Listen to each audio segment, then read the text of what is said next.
Hi అండి అందరికీ. ముందు వీడియోలో మెజర్మెంట్స్ ఎలా తీసుకోవాలి అనేది బ్లౌజ్ మెజర్మెంట్స్ ఎలా తీసుకోవాలని చూపించాను కదా. ఇప్పుడు బ్యాక్ పార్ట్ మార్కింగ్ అండి. టోటల్ 33 నడుము చుట్టుకొలత. దాన్ని డివైడెడ్ బై 4 చేసుకోవాలి. 4 చేసుకుంటే బ్యాక్ పార్ట్ మనం క్లాత్ని 2 ఫోల్డింగ్ వేసుకుంటాం కాబట్టి ఒకటి తీసుకుంటే సరిపోతుంది. 8.25 వచ్చింది.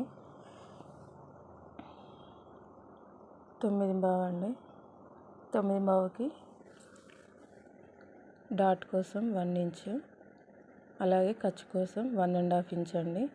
టోటల్ కలిపితే 11 వచ్చింది. దాన్ని ఇప్పుడు మనం మార్కింగ్ చేసుకుందాం. 1 ఇంచ్ ఏమో డాట్స్ కోసం, బ్యాక్ పార్ట్కి డాట్స్ కోసం 1 ఇంచ్, ఎక్స్ట్రా ఖర్చు కోసం 1.5 ఇంచ్. చూడండి ఇప్పుడు క్లియర్గా ఉంది. 11 అండి మార్కింగ్. ఒక లైన్ డ్రా చేసుకోవాలి.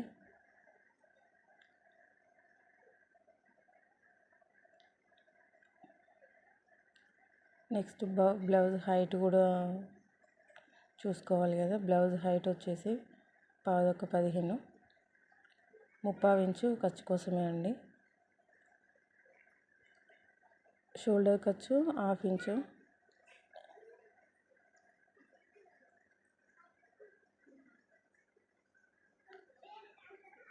మొత్తం neck height plus blouse cup height అండి.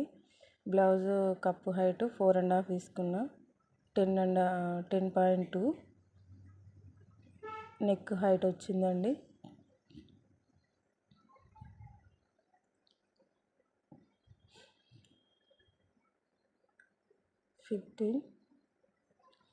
(14.7) అంటే 15. 14.7 మైనస్ 4.5 10.2 అండి నెక్ హైట్. 4.5 ఏమో బ్యాక్ కప్పు హైట్ అండి. అది 4.5 కప్పు హైట్, 10.2 నెక్ హైట్. ఖర్చుతో మనము కుట్టేప్పుడు కూడా నెక్ కట్ చేస్తాం కదా. కట్ చేసినప్పుడు దానికి కూడా ఖర్చు అవసరమే కదా. దానికోసం 0.2 ఖర్చు 10 ఉంటుంది. ఆ 10లో కూడా మళ్ళీ షోల్డర్ జాయింటింగ్ దగ్గర 1/2 ఇంచ్ పోతే మనకి మొత్తం 9.5 వస్తుందండి. ఇప్పుడు చెస్ట్ మెజర్మెంట్ అండి. 39 డివైడెడ్ బై 4 9.10 అండి. 9.75 మార్కింగ్ చేసుకోవాలి.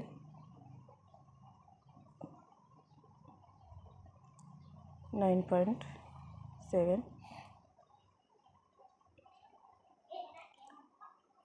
క్లియర్గా ఎక్స్ప్లెనేషన్ అయితే నేను చేశానని నేనైతే సాటిస్ఫై ఉన్నాను. మీరు కూడా సాటిస్ఫై అవుతారని అనుకుంటున్నాను. ఇప్పుడు షోల్డరు విడ్త్ అండి. లైన్ డ్రా చేసుకోవాలి.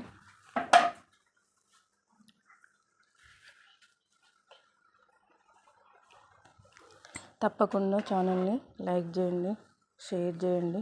చాలామందికి యూస్ఫుల్ వీడియో అండి. అందుకోసమని షేర్ చేయమని చెప్తున్నాను మీ ఫ్రెండ్స్కి, ఎవరైనా సరే తెలిసిన వాళ్ళకైనా.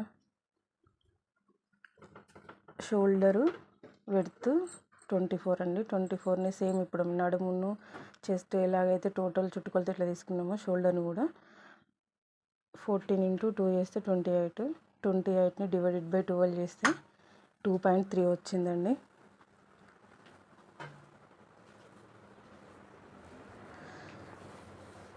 (2.3) మార్కింగ్ చేసుకోవాలి.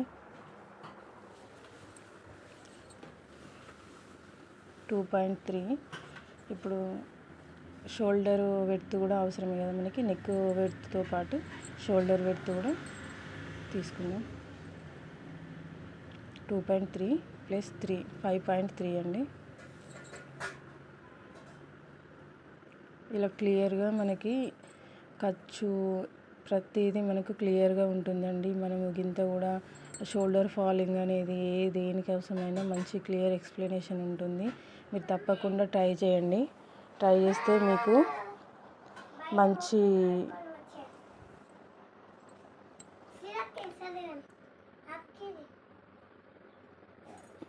మంచి యూస్ఫుల్ వీడియో అండి.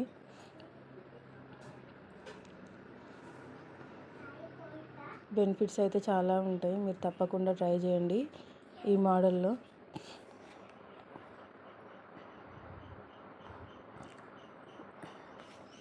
షోల్డరు 3 తీసుకున్నాం కదా, షోల్డర్ 3లో కూడా 0.7 తీసేస్తాం. ఎందుకు 0.2 ప్లస్ 0.5 ఖర్చు కోసం అండి. నెక్ ఖర్చు కోసం 0.2, షోల్డర్ ఖర్చు 0.5.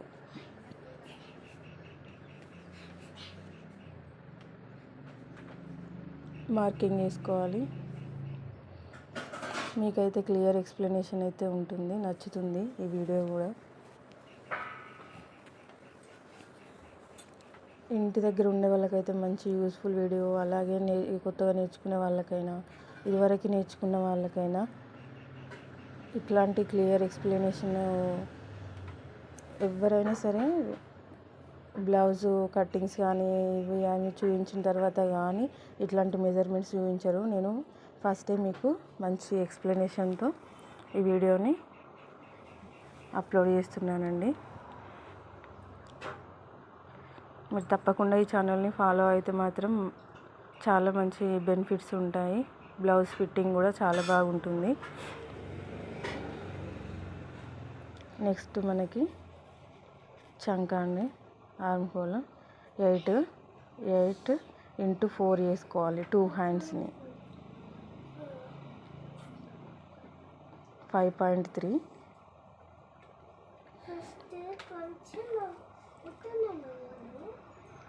ఖర్చు 0.5 కదండి షోల్డర్ దగ్గర, దాన్ని కూడా యాడ్ చేసుకోవాలి, లేకపోతే మనకి టైట్ వచ్చేస్తుంది. ఇది ఒక మంచి టిప్ అండి. డైరెక్ట్ అలానే 5.3 తీసుకుంటే ఖర్చు అనేది ఇందులో యాడ్ కాక మనకి చంక పట్టేసినట్టు ఉంటుంది, టైట్గా ఉంటుంది.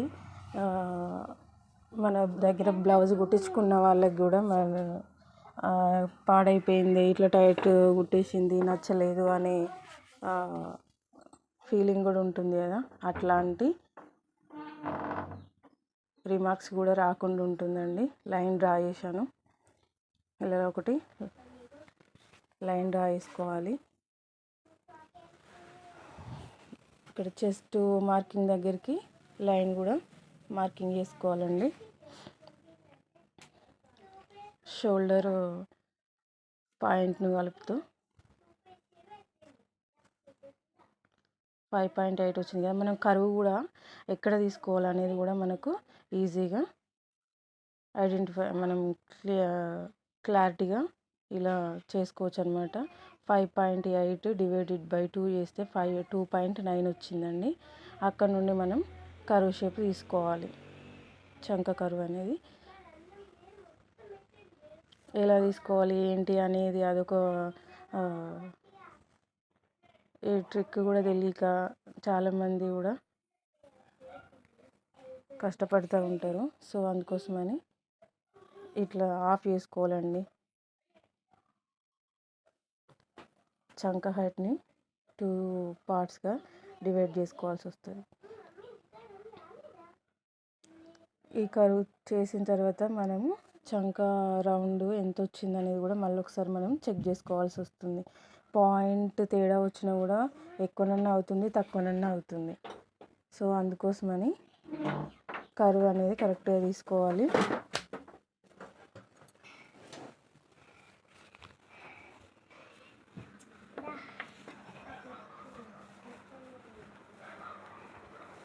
చూడండి, నేను ఇది కొలిచి చూపిస్తున్నాను మీకు ఒకసారి. నాకు 8.2 వచ్చిందండి, కరెక్ట్గా రాలేదు. అయితే నేను 1.5 మార్క్ వేసుకొని మళ్ళీ తర్వాత కరువు చేశాను. కరువు చేస్తే కరెక్ట్ మెజర్మెంట్ వచ్చింది, 8 వచ్చింది.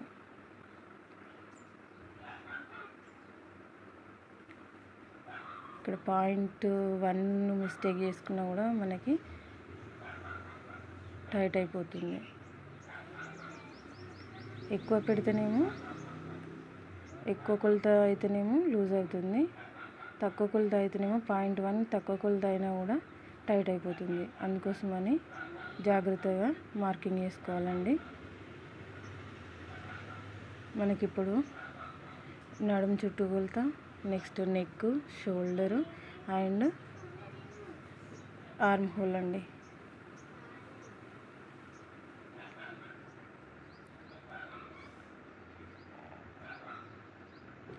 మీకు ఈ కొలతలతోనే ఇలా ప్రాక్టీస్ చేసి మాత్రం బ్లౌజ్ కానీ కుట్టారంటే చాలా బాగా ఫిట్టింగ్ అనేది మిస్ కాకుండా వస్తుందండి. ఒకసారి ట్రై చేయండి, మీరు చూడండి. మీరే అవును యూస్ఫుల్ వీడియో అని మీరే చాలా కామెంట్స్ చేస్తారని కూడా నేను అనుకుంటున్నాను. ఎందుకంటే మనం ఒకసారి ట్రై చేసిన తర్వాత మనకు అర్థమైపోతుంది కదండి, ఇది వీడియో మనకి ఎంత యూస్ఫుల్ ఉంది, యూస్ఫుల్ లేదు అనేది కూడా అర్థమైపోతుంది కదా. సో అందుకని నేను నా ఫీలింగ్ని అంటున్నాను.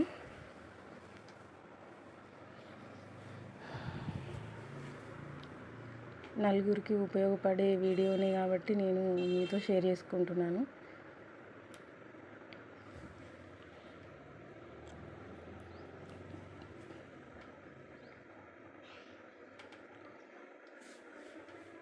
ఇప్పుడు 8 వచ్చిందండి.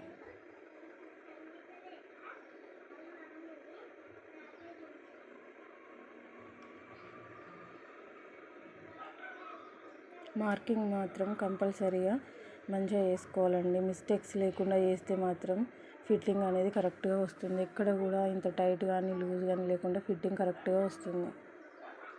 నేను ఈ టిప్స్ని యూజ్ చేసుకుంటూనే ఇట్లాంటి నేను మెజర్మెంట్స్ ఫాలో అవుతూనే నేను చేస్తున్నాను. అందుకే యూస్ఫుల్గా ఉంటుందని మీ అందరితో నేను షేర్ చేసుకుంటున్నానండి.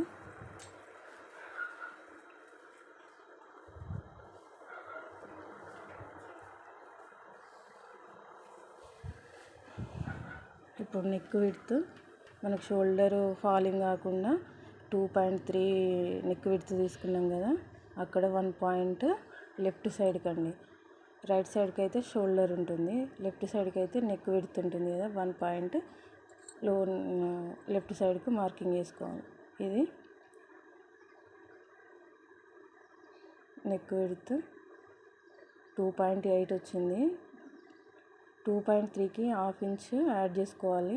కాకపోతే నేను 2.5 తీసుకున్నాను. కొందరు విడ్త్ ఎక్కువ యూజ్ చేస్తారు, కొందరు తక్కువ యూజ్ చేస్తారు. ఎందుకంటే వాళ్ళ ఇష్టాన్ని బట్టి ఉంటుంది కదా, వాళ్ళ రిక్వైర్ బట్టి మనం బ్లౌజ్ కటింగ్ అని మార్కింగ్ అని చేయాల్సి ఉంటుంది.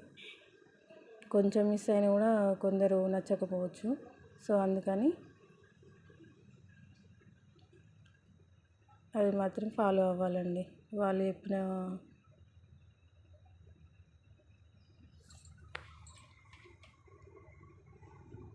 వాళ్ళు ఏదైతే మనకి బ్లౌజ్ ఎలా అయితే కావాలంటారో అలా అని చేసి ఇవ్వాలి మనం. లేదంటే కొంచెం మిస్ అయినా కూడా వచ్చిన బ్లౌజులు కూడా వెళ్ళిపోతాయండి, మిస్ అయిపోతారు. సో ఇట్లాంటివి పాటించాల్సి వస్తుంది. లేదనుకో ఈ బ్లౌజు మెజర్మెంట్స్తోని మనం ఈజీగా మంచి ఫిట్టింగ్తోని బ్లౌజ్ కుట్టొచ్చండి, మళ్ళీ మళ్ళీ వచ్చేలాగా. ఇక్కడ రౌండ్ షేప్ కూడా రావడానికి ప్రాక్టీస్ ఉన్న వాళ్ళు అయితే ఓకే, ప్రాక్టీస్ లేని వాళ్ళకి ఎలా అని అనిపిస్తుంది. కాబట్టి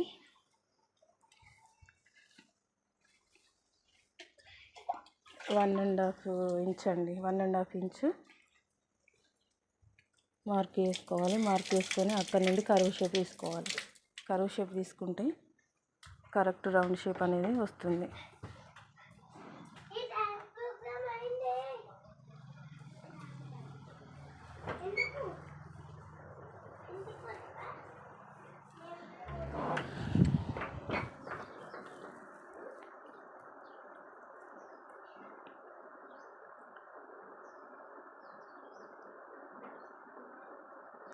మనకి ఇక్కడ బ్యాక్ టక్స్ కూడా ఎక్కడ నుండి ఎక్కడి వరకు తీసుకోవాలి అనేది మెజర్మెంట్ అండి.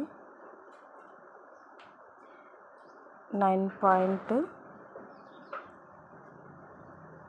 మనకు 8.8 వచ్చింది. 8.5కి 1 ఇంచు యాడ్ చేస్తే 9.5 వచ్చింది. అందులో సగం చేసుకోవాలండి. సగం చేసి మార్కింగ్ వేసుకోవాలి అంతే ఈజీగా. ఇప్పుడున్న మెజర్మెంట్కి సగం ఫోల్డింగ్ వేసుకుంటే సరిపోతుంది, లేకుంటే ఇట్లా డివైడ్ చేసుకుంటే సరిపోతుంది. ఇంకా ఈజీగా అయిపోతుంది, అట్లాంటి టెన్షనే లేదు. ఇట్లాంటివి లేవు కదండి అని అనుకున్నప్పుడు మాత్రం టేప్ని మనం ఫోల్డ్ చేస్తే మార్కింగ్ అనేది వచ్చేస్తుంది. ఆ మార్కింగ్ వచ్చిన లైన్ డ్రా చేసుకొని 1/2 ఇంచు లైన్కి అవతల వైపు ఇలా డ్రా చేసుకోవాలి, మార్కింగ్ చేసుకోవాలి. అంతేనండి. ఇదైతే మెయిన్గా చెప్పాలంటే బోటిక్ వాళ్ళు యూజ్ చేసే టిప్ అండి. ఇది. దీని ద్వారానే మనకి ఇక్కడ మనం ఎంత ఉందో అంత పెట్టేసాం అనుకోండి, ఇక్కడ మనకి సైడ్కి అనేది ఎక్కువ ఇట్లా క్లాత్ అనేది బయటకు వచ్చేస్తుంది, కనిపిస్తుంది కదా. అట్లాంటి ప్రాబ్లం రాకుండా ఉండాలంటే ఇలా ఒక 1 ఇంచ్ కానీ 1/2 ఇంచ్ కానీ బ్లౌజ్ని బట్టి డ్రా చేసుకోవాలి. మనం ఉన్న కొలతకి సైడ్కి ఉన్న కొలతను ఎట్లా రావాలి అనేది మనం డ్రా చేసుకోవాల్సి వస్తుంది. 4 ఇంచెస్ అండి. 4 ఇంచెస్ ఉంటే ఇక్కడ 1/2 ఇంచు పోతే 1/2 తక్కువ 4 వస్తుందండి మనకి. 5.8 ఉంది కదా షోల్డర్ చంక హైట్, దాన్ని మళ్ళీ 2గా డివైడ్ చేయాలండి.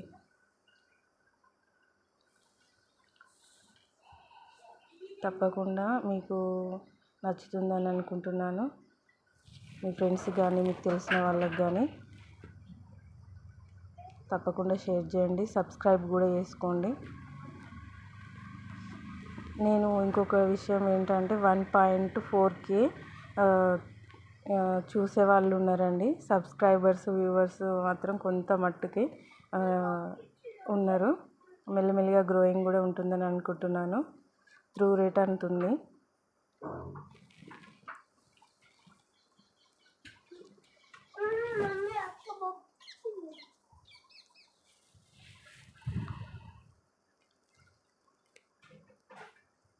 ఖాళీగా ఉన్నాం కదా అని ఫీలింగ్ లేకుండా ఇట్లాంటి వీడియోస్ అప్పుడప్పుడు మనం ఫోన్లో చూస్తూనే ఉంటాం.